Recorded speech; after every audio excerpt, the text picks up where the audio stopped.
It is my first class with you all, or today we are going to start with the syllabus of economics for CUET, right? And our mission is what? Mission DU, right? तो अब we must not forget this. ये हमेशा ज़हन में होना चाहिए. Mission is DU. The ultimate objective is to find a place in Delhi University, best of the colleges. तो अगर हम लोग इकोनॉमिक्स के सिलेबस की बात करें तो आप देख पा रहे होंगे मोर और लेस इसका जो फर्स्ट कंटेंट है वो मैक्रो इकोनॉमिक्स जो आपने 12th में पढ़ा उसके ऊपर है, और इसका जो सेकंड पार्ट है जो अगर आप और नीचे स्क्रॉल करेंगे तो आपको मिलेगा इंडियन इकोनॉमी, जो कि सीबीएसई के स्टूडेंट्स को पढ़ना है. ये दोनों ही सिलेबस, चाहे वो मैक्रो इकोनॉमिक्स हो या फिर इंडियन इकोनॉमी हो.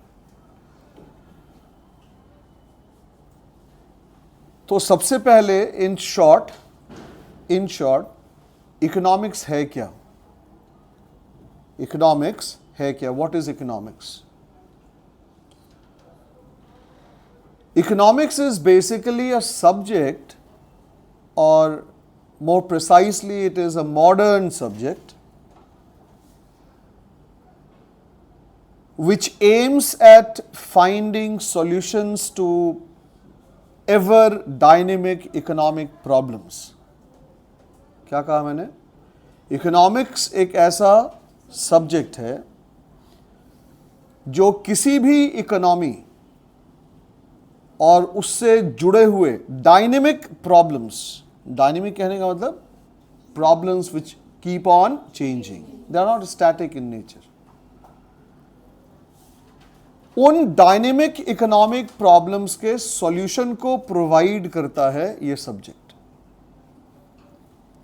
And the beauty of this subject is that this subject is not focused merely upon developing policies, laws, theories, principles for economics. nahi. The main objective of economics as a subject is to identify the problems and give solutions to those problems. आया समझ में? क्या कहा मैंने? Economics एक ऐसा subject जिसमें हमारा फोकस या इकोनॉमिक्स का फोकस थियरीज को, प्रिंसिपल्स को, लॉज को डेवलप करना नहीं है. इसका परसेप्शन क्या है? इसका ऑब्जेक्टिव क्या है? The objective is to identify the problems in economy and also to provide the solutions to those problems. Right? बहुत अच्छा एग्जाम्पल.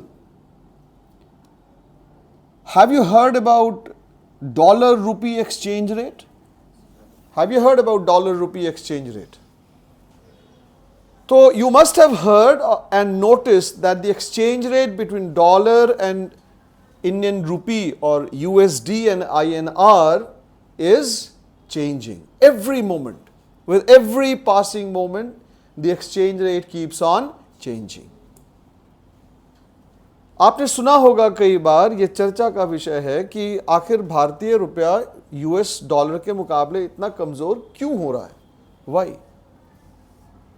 तो ये तो एक आइडेंटिफिकेशन ऑफ प्रॉब्लम हो गया. This is identification of problem. और इकोनॉमिक्स फिर इस प्रॉब्लम का सॉल्यूशन देता है कि अगर आप रुपए के डेप्रिसिएशन को रोकना चाहते हैं तो आपके पास बहुत सारे उपाय हैं, आप इनको कर सकते हैं. Getting the point? अगर इंडिया में एक्सपोर्ट्स कम हो रहा तो एक्सपोर्ट्स कम हो रहा है, it's a problem. It's a problem. In fact हम लोग अब प्रॉब्लम शब्द का इस्तेमाल नहीं करेंगे. Problem has to be replaced by challenge. Problem has to be replaced by challenge. और हम लोग क्लास में भी यही कहेंगे, किसी भी चीज को समस्या के तौर पे नहीं देखेंगे, उसको एक चुनौती के तौर पे देखेंगे, right? And a positive personality is one who overcomes those challenges, है ना? हम लोगों को चुनौतियों का सामना करना है और उससे बाहर निकलना है, समस्या नहीं है कुछ। आ रही बात समझ में? तो DU mission is a challenge, we have to accept it and we have to perform, है ना? तो मैं बात कर रहा था कि हमारे वहां एक्सपोर्ट्स कम है, तो it's a challenge, right? It's an issue which has been identified in the Indian economy. Now the economist will find solutions to overcome the challenge of how to increase the exports, right? तो मैं ये समझाने की कोशिश कर रहा हूं कि इकोनॉमिक्स एक ऐसा विषय है जिसका मकसद सिद्धांतों को, नियमों को बनाना और लिखना नहीं है। इसका उद्देश्य बड़ा स्पष्ट है। उद्देश्य यह है कि विभिन्न आर्थिक समस्याओं की पहचान करना और उनका समाधान ढूंढना। स्पष्ट? Shall we proceed? Right. Now, some overview about few definitions of economics. ये मानते हुए कि आपने पढ़ा है, लेकिन फिर भी चूंकि ये इंट्रोडक्टरी क्लास है तो बहुत सारे स्टूडेंट्स होंगे जो थोड़ा एक रिव्यू चाहते होंगे, तो उनके लिए different scholars and different economists have defined economics in different way, but the most common and the most acceptable definition to economics is economics is about choice making. Economics is about choice making. It is about decision making in light of scarcity, the scarcity of resources. Every individual, every corporate house, every business has to make a choice. Why? Because the resource available for each one of us is limited. Isn't it? Nobody can say that he or she has got unlimited resource. And the very fact that economics recognizes that resources are limited, this gives birth to choice making. This gives birth to decision making. Had there been unlimited resources, would we have ever bothered to make sure that the resources are optimally utilized? क्या कहा मैंने? अगर हमारे पास संसाधन की उपलब्धता असीमित होती, तो क्या हम में से किसी ने इस बात की फिक्र भी की होती कि संसाधन का सर्वोत्तम इस्तेमाल सुनिश्चित किया जाए? The answer is no. We would not have bothered, because we would have known that the resources are unlimited. हम लोगों को पता होता कि resources unlimited है, waste भी हो गया तो कोई बात नहीं है, लेकिन अभी हम लोग resources का बहुत सोच समझ के प्रयोग करते हैं. We try to make sure that whatever limited resource one has is being most efficiently utilized. And majority of the problems in economics in modern times are simply because of scarcity, or simply because of choice making. आप अधिकांश समस्याओं को देखिए, अधिकांश आर्थिक चुनौतियों को देखिए, उसके पीछे जो मूल कारण है, वो कारण क्या है? स्कार्सिटी, संसाधनों का कम होना.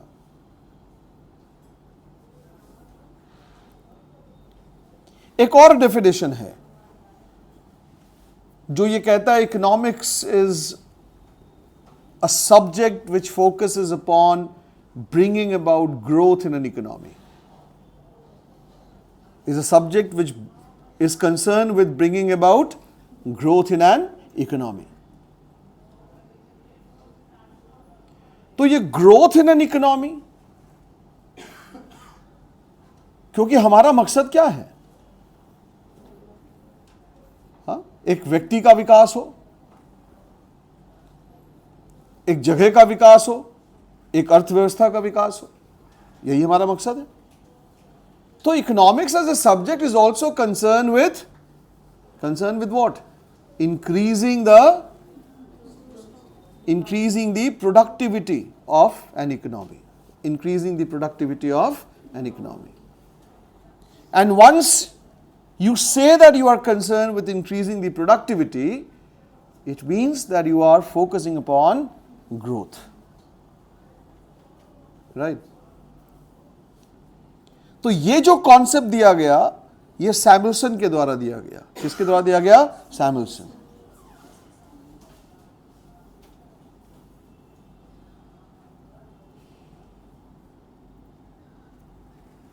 अब आगे के क्लासेस में कुछ टर्म्स होंगे जो मोस्ट पॉपुलर टर्म्स हैं, जो हम लोग यूज करेंगे बार बार।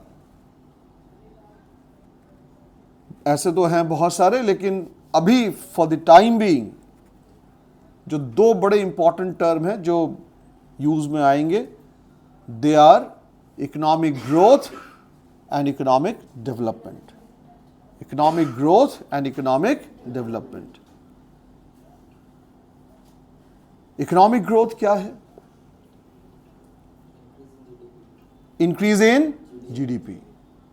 बस इतना ही बोलना है, conceptual clarity, short and to the point.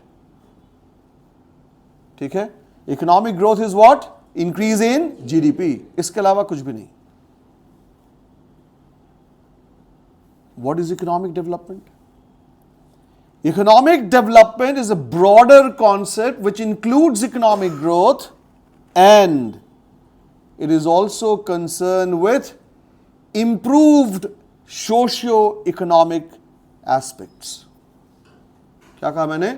Improved socio-economic aspects. Socio means social. Economic means something which is related to money. तो जब हमारे पास हमारी इकोनॉमी के जीडीपी में बढ़ोतरी आप दर्ज करें और उसके साथ साथ आप जिस सामाजिक व्यवस्था में रह रहे हैं उसमें आपको एक सुधार दिखे और हमारी अर्थव्यवस्था में रहने वाले लोगों की आर्थिक स्थिति पहले से बेहतर होनी शुरू हो जाए, तो इसी को हम लोग कहते हैं economic development. Right? Economic development is a broader concept than economic growth. But it is also true that you cannot have economic development without economic growth. You must have economic growth if you want to have economic development. As simple as this. Now, moving on to the very first chapter that you could find out, what is it? Money and banking. Money and banking. तो आज chapter शुरू करने से पहले मैं थोड़ा सा सिर्फ मनी और बैंकिंग के बारे में डिस्कस करूंगा कि मनी और बैंकिंग ये है क्या और इन दोनों के बीच में क्या कोई रिलेशन है। Is money related to bank? We are going to answer this question. तो आप में से पहले कोई बताएगा मनी क्या है? Anybody of you? Money is a medium of exchange. Apart from this, what is money? बोलो कोई भी।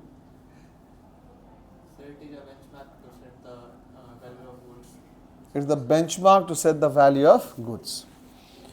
Right.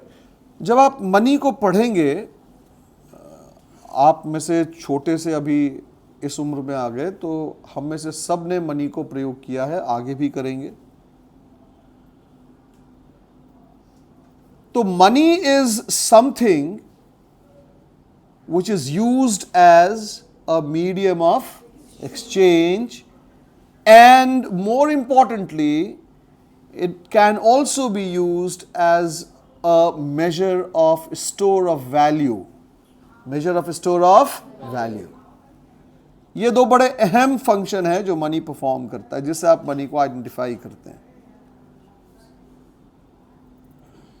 क्या है वो दो फंक्शंस? मैंने क्या बताया? मीडियम ऑफ एक्सचेंज पहला, and measure of the store of value या purchasing power. Money as a thing or as a unit helps in storing the purchasing power. Means money is used to save the purchasing power. Money is used to save the purchasing power. And it is this very characteristic of money which creates a class conflict in the society. Right? Why do you say, or on what basis you say that somebody is rich and others are poor? हम लोग कहते हैं ना कि कोई rich है और कोई poor है. On what basis? It is on the basis of not money, on the basis of savings that one can do. Right? And what makes us to save? It is money which makes us to save. Suppose करें आज हम में से अगर कोई भी income earn करता लेकिन मनी के फॉर्म में हम लोग सेविंग्स नहीं कर पाते, तो when we would start the next day हम में से किसी के पास कोई पैसा बचेगा नहीं. बचेगा क्या? Back to square one. We are all at zero, isn't it? हम में से किसी के बीच में कोई अंतर होगा क्या मनी वाइज? हाँ, financial aspect wise? The answer is no. तो ये अंतर है कैसे? क्यों है ये अंतर? क्योंकि मनी में ये खासियत है कि वो प्रेजेंट के परचेजिंग पावर को फ्यूचर में इस्तेमाल करने के लिए सेव किया जा सकता है. And this is what creates a class conflict. Few become rich, others remain poor. People who are less savings are poor. People who have more savings are rich. Right? One another aspect about money is that with the advent of money, we replaced the age-old exchange pattern named as barter system. We replaced it with the advent of money.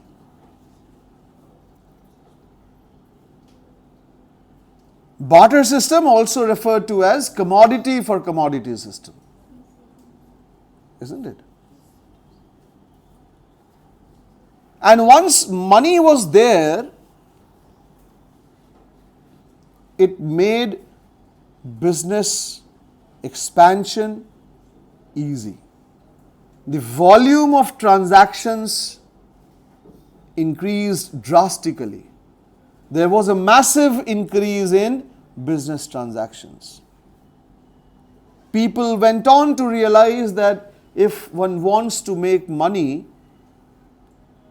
one has to establish business, because it is money itself which is helpful in not only the establishment but also the expansion of the business.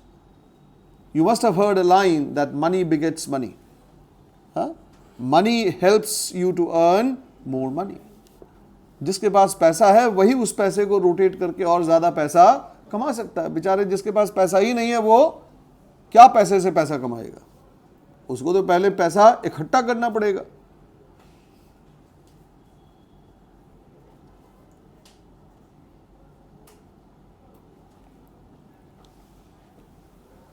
With the advent of money, what we did, we replaced the barter system. We replaced the barter system.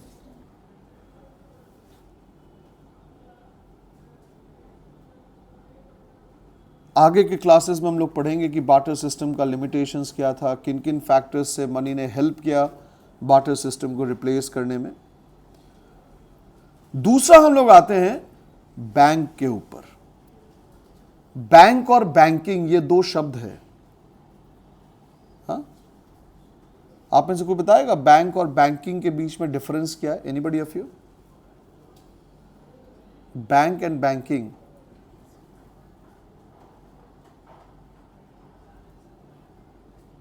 क्या है जी?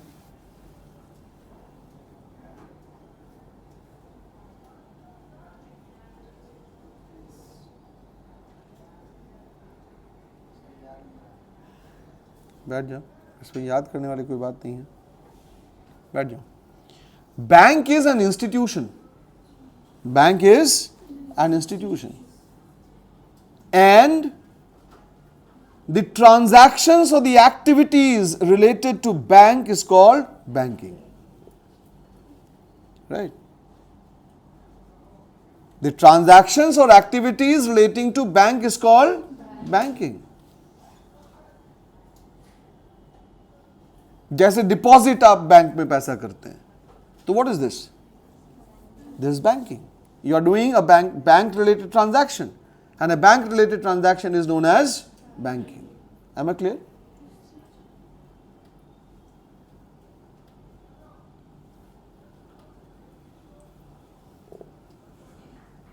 Because we are talking or we are trying to correlate money with banks,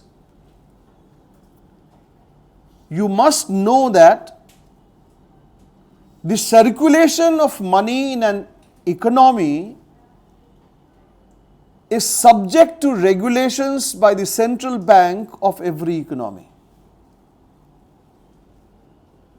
क्या कहा मैंने? Money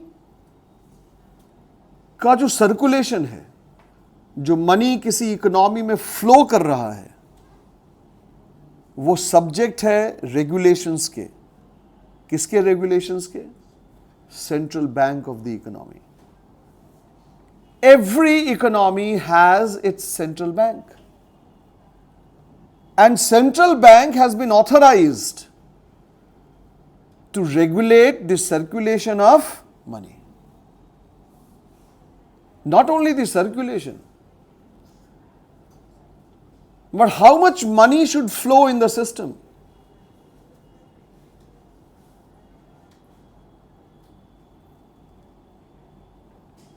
When should be the flow? When should the flow of money be increased, or when should the flow of money be decreased? Has to be decided by the central bank. The volume of increase or decrease is also to be decided by the central bank.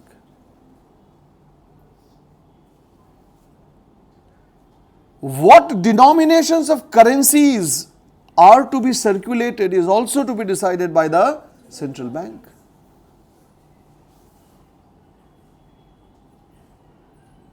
Such intimate relationship is between bank and the money supply.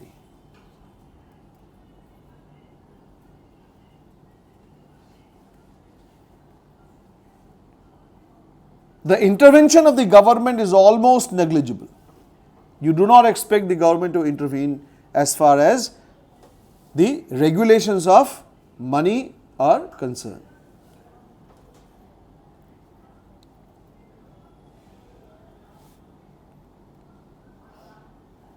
In India,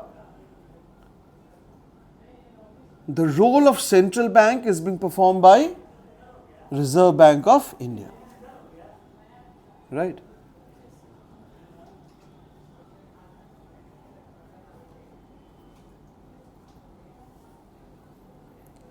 Banks are said to be the leading indicator of how an economy is going to perform.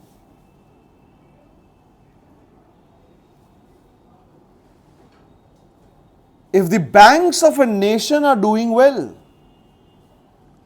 it means that the economy is in a good shape. क्या कहा मैंने? अगर किसी देश के bank के द्वारा performance अच्छा है तो यह मान लिया जाए कि उस देश की इकोनॉमी अच्छा कर रही है। अब आप पूछेंगे सर कैसे कैसे कहा जा सकता है? बैंकों का काम क्या है? बड़े शॉर्ट में, डिपॉजिट लेना, उस डिपॉजिट्स को डिसबर्स करना, यही काम है ना। डिपॉजिट लेते समय उसको इंटरेस्ट पे करना पड़ता है, डिसबर्स करते समय उसको इंटरेस्ट मिलता है, दोनों के बीच का डिफरेंस उसका प्रॉफिट हुआ। तो अगर आपकी इकोनॉमी अच्छा कर रही है, इसका मतलब क्या हुआ? बिजनेसेस अच्छा कर रहे हैं, बिजनेस ग्रो कर रहा है। तो इसके लिए बैंक, इस बिजनेसेस को क्या चाहिए? बैंकों से लोन ज्यादा चाहिए, है ना। तो जब इकोनॉमी अच्छा कर रही है, आप इसको देख सकते हैं बैंकों के क्रेडिट डिसबर्समेंट से कि बैंक क्रेडिट कितना प्रोवाइड कर रहा है, किस लेवल पे क्रेडिट दे रहा है, कहां पे क्रेडिट दे रहा है, कितने टाइम पीरियड के लिए क्रेडिट दे रहा है। ये सारे फैक्टर्स जो हैं वो आपको बताएंगे कि बैंक्स और इकोनॉमी का क्या रिलेशन है। तो मैंने बताया मनी और बैंक, और मनी, बैंक और इकोनॉमी के बीच का रिलेशनशिप, राइट। आज के क्लास में कहीं कोई डाउट है अभी तक? बोलो। सर आप बैंकिंग के बारे में बताएं, जो मतलब इकोनॉमी से पता चलता है उसका शेप कैसा है। तो बैंक बैंकिंग नहीं, बैंक। हाँ, तो बैंक तो कमर्शियल बैंक भी होता है। किस टाइप का बैंक जो अच्छा? Every bank. आरबीआई को इकोनॉमी से मतलब नहीं है। हमारा आपका लेन देन किसके साथ होगा? कमर्शियल बैंक्स के साथ होगा। RBI is not the banker to the general public, ठीक है, इट इज बैंकर्स बैंक। तो बिजनेसेस, हम और आप जो ट्रांजैक्शन करेंगे किसके साथ करेंगे? कमर्शियल बैंक्स के साथ करेंगे। तो आज के लिए ये था इंट्रोडक्टरी क्लास। नेक्स्ट क्लास से जब हम लोग मिलेंगे तो आगे सिलेबस को स्टार्ट करेंगे। आज के क्लास के लिए कहीं कोई डाउट है आप लोगों के पास तो बताएं। पहले इसी चैप्टर को आज निपटा लेते हैं बाबू, जरा ध्यान दीजिएगा। देखो, जब हम इस चैप्टर की तैयारी करेंगे, फंडामेंटल मतलब बेसिक चीज़ें हैं, इसमें वो चीज़ें होंगी जो आगे आने वाले चैप्टर में लगेगा, यानी यूज़ होगा बाबू। तो इसका इम्पॉर्टेंस केवल इस चैप्टर में नहीं है, आगे आने वाले चैप्टर में ही। तो आपका फोकस भी उसी तरह से होना चाहिए, क्योंकि अगर इसका कॉन्सेप्ट क्लियर नहीं रहेगा तो आगे आने वाले चैप्टर में भी आपको दिक्कत हो सकती है, ठीक है।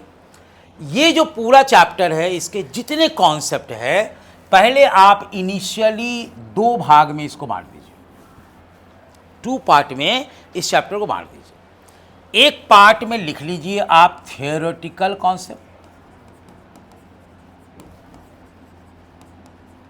ठीक है, और एक तरफ आप लिख लीजिए प्रैक्टिकल कॉन्सेप्ट, प्रैक्टिकल कॉन्सेप्ट। चलिए, थियोरेटिकल कॉन्सेप्ट का क्या मतलब हुआ? केवल आपको लर्निंग के लिए उसका बैकग्राउंड पता होना चाहिए कि आगे इसको हम कैसे समझेंगे, कैसे इसको इंप्लीमेंट करेंगे। जैसे मीनिंग, इसमें सबसे पहले क्या आता है बच्चा? कोई भी चैप्टर अगर शुरू हो रहा है तो हमको क्या जानकारी होना चाहिए? उसका मीनिंग, फिर उसका कैरेक्टरिस्टिक्स यानी कि फीचर्स, फिर कंपोनेंट, एडवांटेज, डिसएडवांटेज, है ना। ऐसे बहुत सारी चीज़ें जो उस चैप्टर को थ्योरेटिकली तैयार करता है, बनाया गया है, हम पहले उसके बारे में बात करेंगे। जब ये पूरा थ्योरेटिकली कॉन्सेप्ट 1 बाय 1 हमारा क्लियर हो जाएगा, तब हम प्रैक्टिकल कॉन्सेप्ट यानी जोड़ घटाव गुना भागा, न्यूमेरिकल, थोड़ा माथा का एक्सरसाइज, कैलकुलेशन वाला पार्ट हम लोग वो करना भी शुरू करेंगे। प्रैक्टिकल कॉन्सेप्ट में मात्र 6 प्रैक्टिकल कॉन्सेप्ट है बाबू। इस चैप्टर में 6 ही प्रैक्टिकल कॉन्सेप्ट है, जिसमें घबराने की बात नहीं है। पहला जो आपका है वो है इंटरेस्ट ऑन कैपिटल, दूसरा कॉन्सेप्ट है इंटरेस्ट ऑन ड्राइंग, तीसरा कॉन्सेप्ट है आपका पीएल एप्रोप्रिएशन का। क्या है बच्चा? पीएल एप्रोप्रिएशन का। चौथा कॉन्सेप्ट जो है वो है पार्टनर के कैपिटल का, पार्टनर्स कैपिटल अकाउंट का कॉन्सेप्ट है। पांचवा जो कॉन्सेप्ट है वो है गारंटीड प्रॉफिट, गारंटीड प्रॉफिट का है। और छठा कॉन्सेप्ट जो है वो है पास्ट एडजस्टमेंट। 6 ही कॉन्सेप्ट है बच्चा, पास्ट एडजस्टमेंट, ठीक है बच्चा। लेकिन 6 कॉन्सेप्ट तो हैं इसमें, एक हम लोग 7वां अदर भी कर लेंगे, क्योंकि अभी हम लोग केवल बोर्ड पे नहीं है। कहाँ हैं हम लोग? दिल्ली यूनिवर्सिटी की तैयारी कर रहे हैं। यानी इस 6 के अलावा भी कुछ ऐसे कॉन्सेप्ट मिलेंगे इसमें जिसको हम लोग अलग से कैटेगरी बना लेंगे, जिसका नाम होगा अदर। समझ गए बच्चा? यानी जो ऊपर के 6 में नहीं होगा वो सीधे कहाँ आ जाएगा? अच्छा, हमने आपको पहले ही क्लास में बताया था कि हमें वन लाइनर पे ध्यान देना, वन लाइनर पे अब ध्यान देना। अब जैसे हम यहाँ मीनिंग शुरू कर रहे हैं, ठीक है? तो पार्टनरशिप का मीनिंग सब लोग जानते हैं। आज थोड़ा मीनिंग पे थोड़ा और चर्चा करेंगे, ठीक है? पार्टनरशिप को ब्रेक करिए, इसका जो मीनिंग है उसको ब्रेक करिए।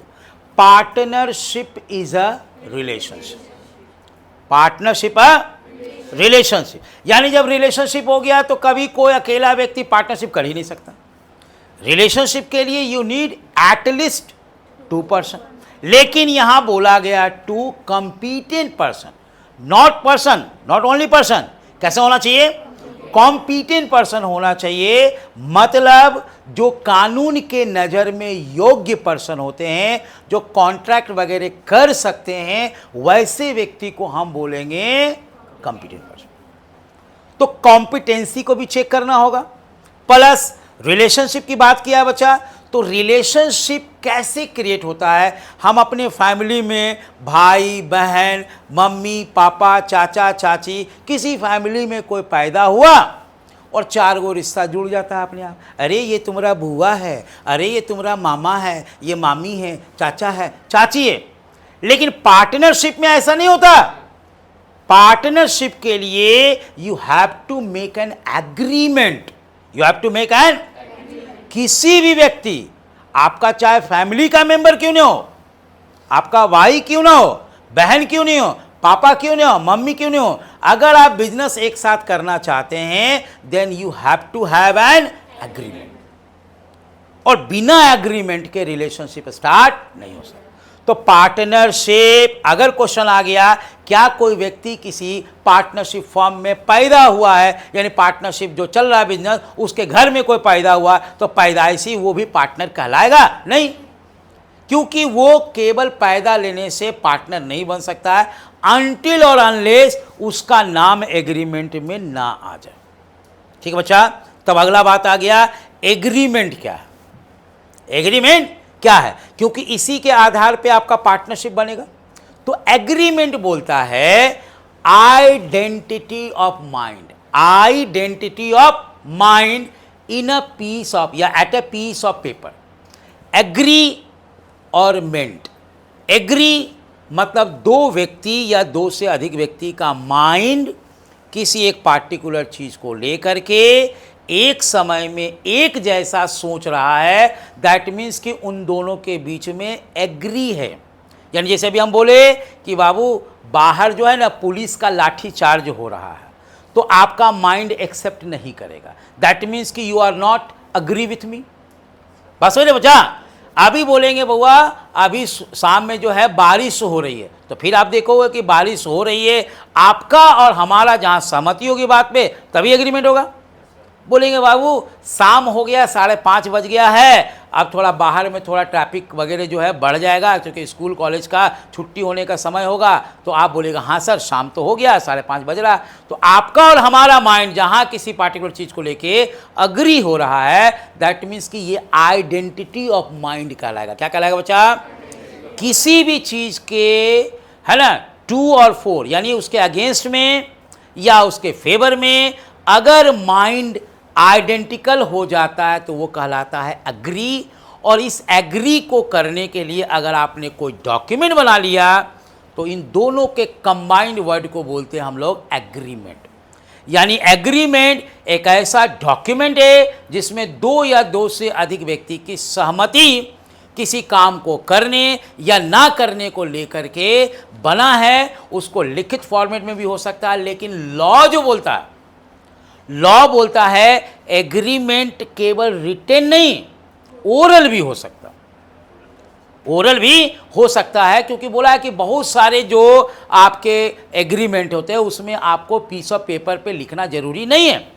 जैसे आप अपने घर से चलते हो, चलो भाई हमको सुकृष्णा कॉमर्स एकेडमी में जाना है कोचिंग करने के लिए, आप ऑटो वाला पे बैठ जाते हो, क्या वो ऑटो वाला आपको एक एग्रीमेंट का पेपर देता है, चलो साइन करो, या आप उससे साइन करवाते हैं कि भाई तुम सुकृष्णा कॉमर्स में जाके छोड़ना, किसी और गणेश कॉमर्स में जाकर के मत छोड़ देना, बस मेरे बचा। तो ऐसा हम लोग कोई एग्रीमेंट पीस ऑफ पेपर पे नहीं करते हैं। लेकिन अगर वो व्यक्ति आपको सुकृष्णा कॉमर्स एकेडमी में ला करके नहीं छोड़ता है और एप्रोप्रिएट भाड़ा वो ले लिया है, तो आपके पास पूरा राइट है, लीगल राइट है उनसे आपको भिड़ने का, पूरा आपके पास है, क्योंकि लॉ बोलता है कि एग्रीमेंट का मतलब केवल रिटन नहीं बल्कि वो ओरल भी हो सकता है। डिपेंड करता है, प्रैक्टिकली कुछ चीज़ों के लिए आपको रिटन एग्रीमेंट बनाने की ज़रूरत नहीं होती है, लेकिन अब बोलेंगे कि जाओ भाई आज से सुकृष्णा कॉमर्स तुम्हारा हो गया।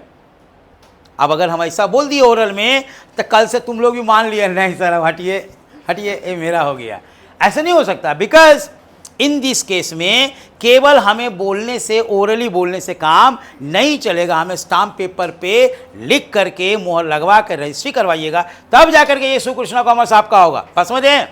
तो आप एग्रीमेंट का मतलब ओरल भी हो सकता है और एग्रीमेंट का मतलब रिटन भी हो सकता है।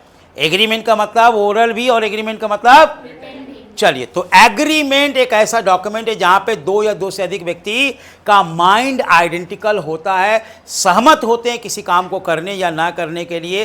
तो भाई बताइए, पार्टनरशिप में क्या करने के लिए सहमति बनेगा? For doing business, only business, legal business. इस वर्ड को समझिए बच्चा, बिजनेस तो कुछ भी हो सकता है। चलो भाई हम तुम हाथ मिलाते हैं बोरिंग रोड चौराहे पे चलेंगे, और जो आएगा उधर से 2 झापड़ आप मारना, 3 झापड़ हम मारेंगे, और दबदबा जमाएंगे, और उसके बाद जो हम अपना रंगदारी वसूलेंगे। ये भी बिजनेस है, ये भी बिजनेस है, बट ये लीगल बिजनेस नहीं है, और इस बिजनेस के लिए हमको पार्टनरशिप करने का परमिशन नहीं मिलेगा। यानी पार्टनरशिप करने के लिए we need a legal business, only business नहीं, we need a legal business. Point को समझिएगा। चलिए फिर से आ रहे हैं। Partnership is a relationship between 2 or more person for the purpose of carrying a legal business, carrying a legal business, है ना, a legal business and sharing of profit.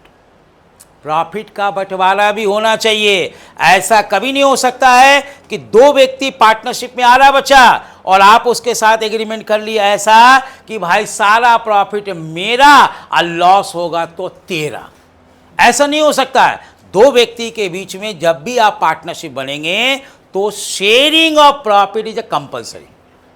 हाँ, हो सकता है आप उनको प्रोटेक्शन दे दीजिए कि भैया तुमको हम लॉस बियर नहीं करने देंगे, हम तुमको मिनिमम 10,000 का मुनाफा देंगे, मिनिमम 50,000 का मुनाफा देंगे, मिनिमम 60,000 का मुनाफा देंगे, ऐसा हो सकता है। बट कभी ये नहीं कह सकते हो कि तुमको हम प्रॉफिट देवे नहीं करेंगे, सारा प्रॉफिट मेरा होगा, लॉस तुम्हारा होगा, ये नहीं हो सकता। डन।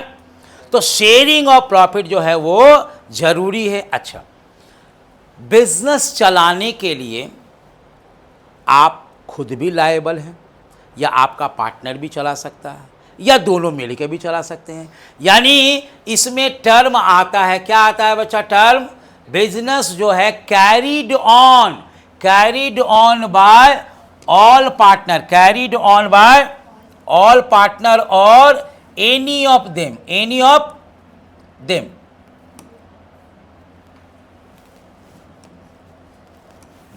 एनी ऑफ देम यानी जितने पार्टनर हैं सभी मिल करके कर सकते हैं, या उनमें से कोई एक पार्टनर जो है वो बिजनेस को कैरी ऑन कर सकता है on behalf of all, on behalf of सब के बदले में करना पड़ेगा।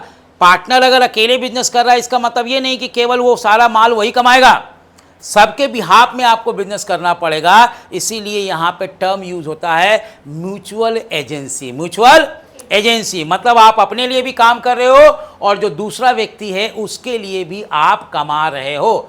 चलिए बाबू, तो मीनिंग में क्या क्या पॉइंट अभी तक आ गया है? Partnership is a relationship, partnership is a relationship. और ये कैसे बनता है? Created by an agreement. ये रिलेशनशिप कैसे बनता है? एग्रीमेंट से बनता है। एग्रीमेंट में भी ओरल और रिटेन दोनों हो सकता है। हाँ, रिटेन एग्रीमेंट रहेगा तो हम उसको बोलेंगे डीड। क्या बोलेंगे बच्चा?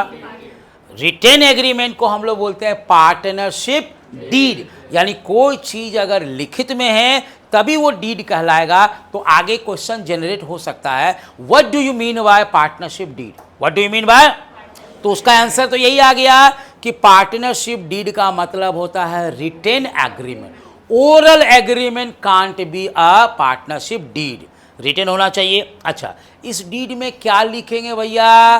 तो do's and don'ts, do's and, ये एक तरह का बायलॉज होगा। ये जो हम लोग के बीच में रिलेशनशिप बना है ना लोगों के बीच में कि भाई बिजनेस कैसे कैरी ऑन होगा, पैसा कौन कितना लगाएगा, किनको उनके एक्स्ट्रा काम के बदले में सैलरी मिलेगा, उनके कैपिटल पे इंटरेस्ट मिलेगा, कमीशन मिलेगा, कौन कितना कैपिटल लेकर के आएगा, कौन बिना कैपिटल का पार्टनर बन जाएगा, किन की क्या रोल एंड रिस्पॉन्सिबिलिटी होती है, ये सारे के सारे बातें पार्टनरशिप डीड में लिखना पड़ता है।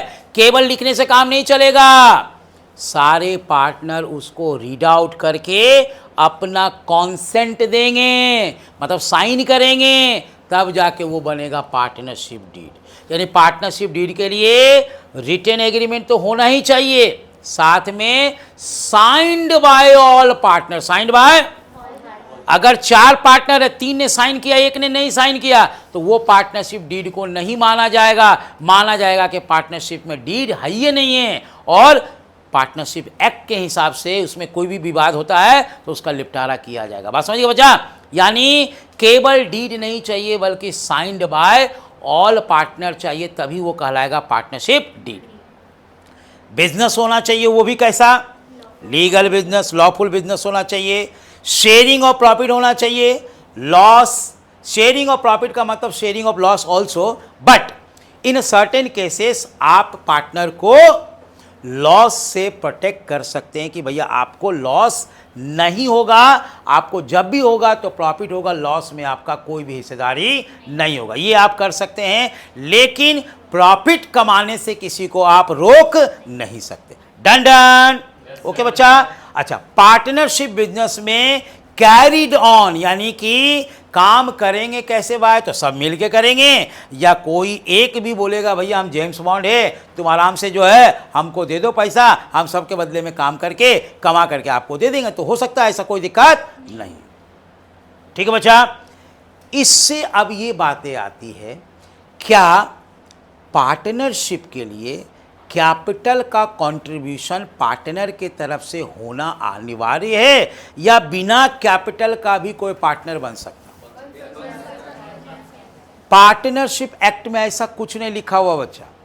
कोई भी पार्टनर मनी से भी बन सकता है और अपने श्रम का भी पार्टनर, यानी अपने मेहनत का, यानी हमारे पास पैसा नहीं है, हम आपके साथ बिजनेस करना चाहते हैं, आप मेरे टैलेंट से जो है अवगत हैं, तो आप हमको चांस दीजिए, हम काम करेंगे, आप पैसा लगाओ।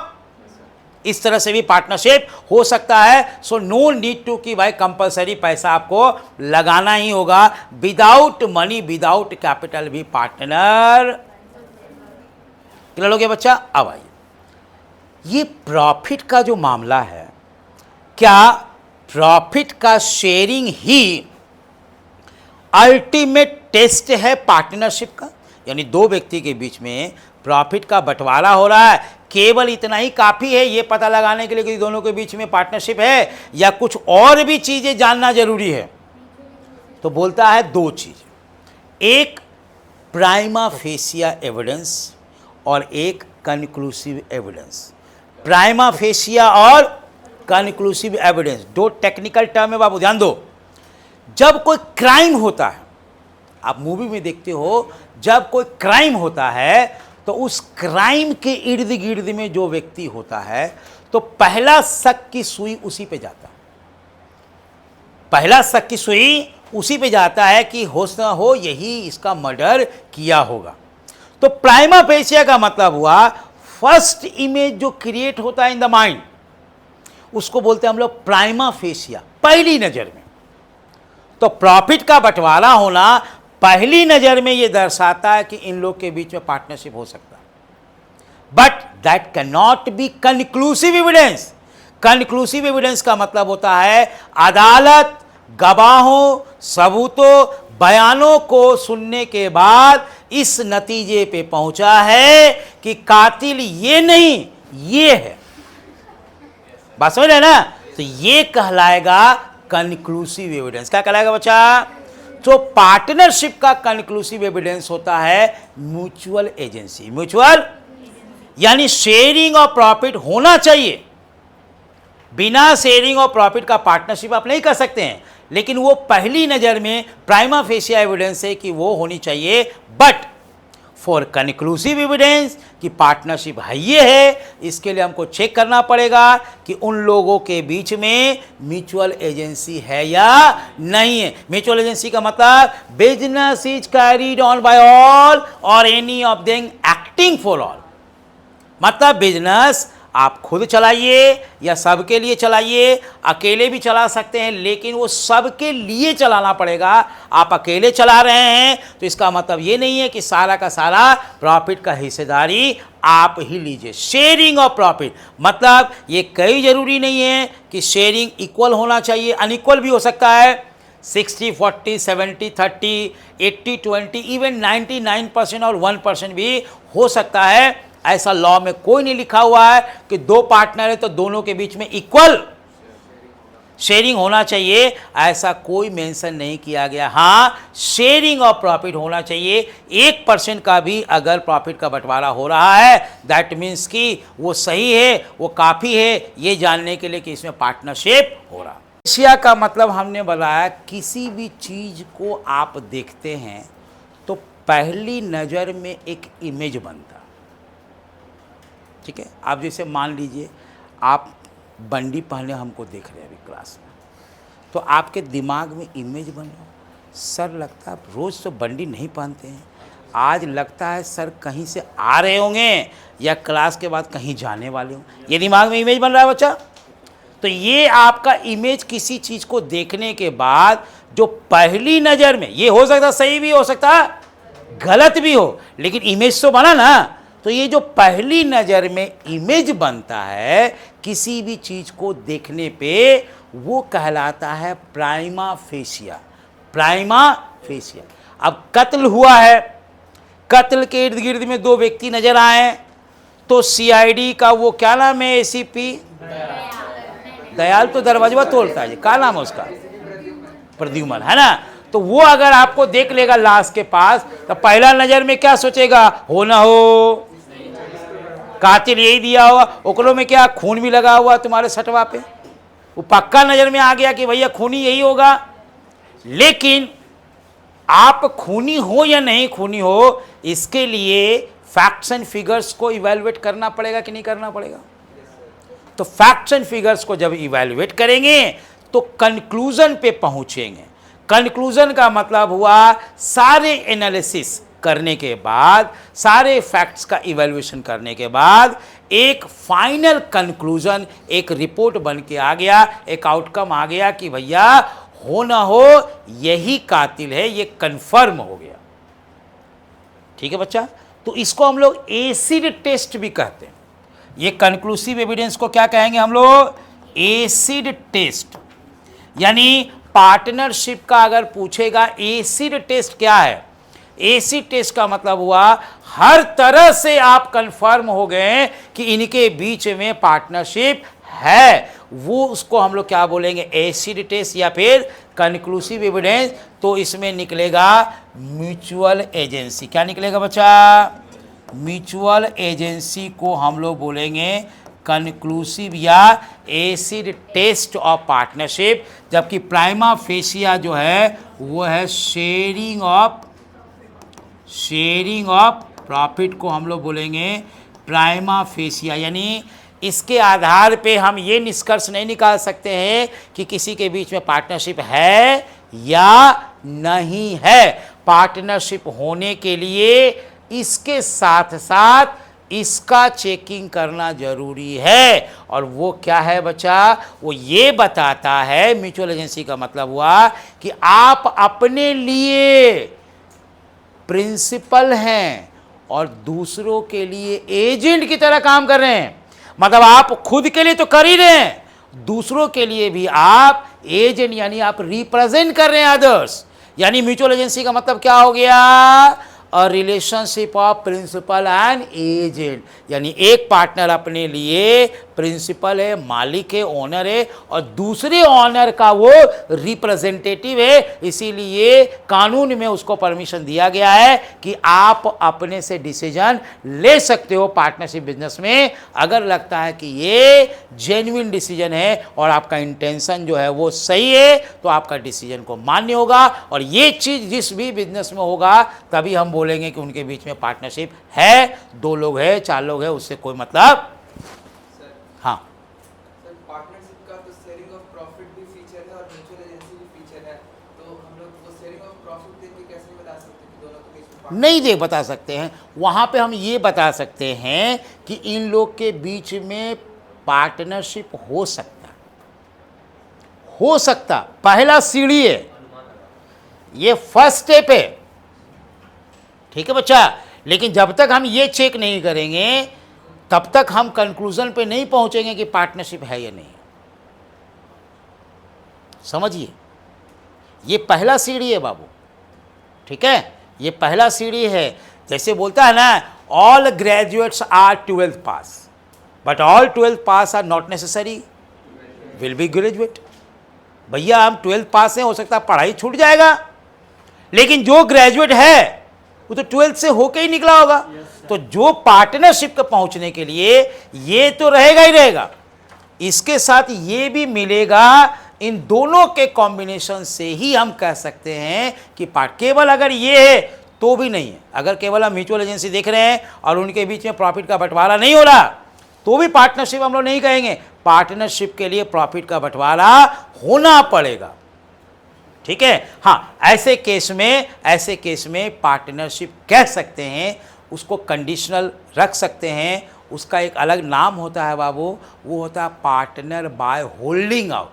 पार्टनर बाय यानी किसी पार्टिकुलर सिचुएशन में अगर कोई व्यक्ति पार्टनर के जैसा बिहेव करने लगता है तो हम लोग कानून में ऐसा नियम बनाया गया है कि वहाँ पे मान लिया जाता है कि इनके बीच में फॉर दैट पार्टिकुलर पर्पस एक पार्टनरशिप जनरेट हुआ है और उसको बोलते हैं पार्टनर बाय होल्डिंग आउट। आगे पढ़ेंगे हम लोग, टाइप्स ऑफ पार्टनर हम लोग पढ़ेंगे हम लोग, ठीक है बच्चा। चलिए, तो आज के क्लास में जो हम कर रहे हैं एकदम बेसिक चीज़ में किए हम लोग।